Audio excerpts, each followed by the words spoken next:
Moving right along, as they say, let's talk about point type. And we're going to use the same tool that we used to create a type container in the previous segment. Point type to me, let me define this for you. Point type is a runaway train. There's no control. You have to do everything. There's no left-right margins. There's no overflow. There's no nothing. It's just you typing and having fun. The difference, we pick up the type tool. You don't click and drag on the screen. You just click. And then you can begin typing. The Quick Brown Fox jumped over the... Now you'll notice there is no margin. Now it's not going to end here. This box is just a decorative box. It will keep going until it gets to Finland. If you want to go down, you've got to do it yourself. Just press the Enter key, all right? Just like on a typewriter, carriage return. Go down to the next line. Lazy, dogs, back, period. Notice I had to do that. If you get off that tool, don't use the shortcuts with point type. Come over here. You will see it's in a box. You say, well, okay, cool. Now that it's in a box, I can change the margins. Well, go ahead and give it a try and see what happens. Remember in the previous segment, when we changed and grabbed, it changed the margins. Watch what it does now.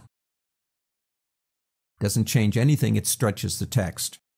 Now, it's not necessarily a bad thing, you can have some fun with it, but it is not going to change the margins. Point type does not have margins. It's the carriage return that determines the margin. I'm going to press undo, but there's one thing you can do if you want to do this. If you come over to a corner and you decide you want to rotate it, it will indeed now rotate for you, and it didn't in the last one because we were using container text. So there are maybe some advantages to doing it this way, I suppose. If you want to come back again, let's pick up our type tool. This is where you want to start looking at your cursor. Understand that we communicate with programs like Illustrator using keyboards and touchscreens and even voice recognition. We do that because we need to have things happen, and the communication part is our way of saying, Illustrator, do this. So we click a button, that's us communicating. Illustrator, along with any other program, trust me on this, is constantly talking back to us with feedback, and it's the visible cursor. There are hundreds of ways that cursor looks in Adobe Illustrator alone.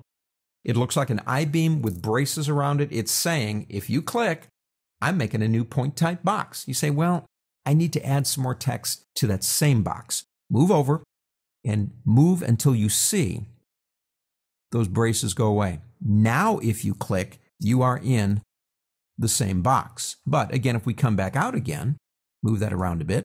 If we pick up the tool, if you're doing that, you're creating a new type box, and that is the extent of my quick typing. I hope you like it. Once you've got two boxes done, however, you might want to align them, kind of like left justification, but they are separate. Here's a trick.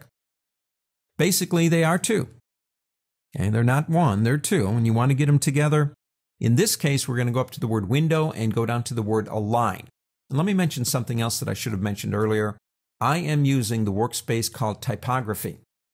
So all these panels over here will look just like mine if you use that workspace. But align is not part of that. I would select both these boxes and I would say maybe left align. And there you go. But watch what happens when I center or I right justify. This text does not change. It stays left justified. All you're doing is aligning the boxes. So there's a big difference between using this tool over here and clicking and dragging and making a type container, or just using it by clicking and doing what we call point type. Remember the difference. Yeehaw!